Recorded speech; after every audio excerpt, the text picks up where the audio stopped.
ตัวนึงตัวอะไรชิ้นน่ะน้ำมันตะเต้มาคาดิเตี้ยเลยมันใกล้ออก มันก่อนคือเป็นแบบก็ แล้วตัวเขาต้องเขาเวลาตัวเขาครอบจ้อง โอ้ย เดียว น้ำมัน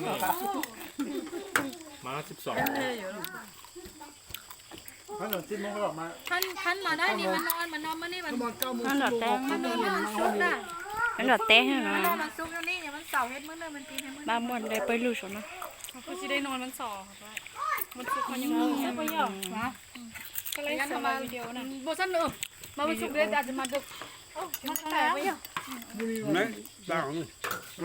นั่นดอกเต้หน่อย วันนั้นเจ๊ กำลังจะตัวเกียมที่นอนเกียมนอนเตียงเนี่ยที่จะไปบ่เข้าหรือบ ริเวณเสียหัวคุณ ม่วนมีหัวฟางนู่นบอกแล้วโอ้ไปเลยจะมุดตึกไฟเลยหัวฟางไรลงมันยองเฮ็ดก่อน จง เจ๊กูมาไปจ่อไฟแล้วก็ตัวนี้ก็ มาไปโตเต้จง โอ้ด้วยพอดีเรา ทีมเลยเนาะ พอดีเรามีเวียกทันทีเลยเราสิไปเวียก แล้วไม่ต้องเอ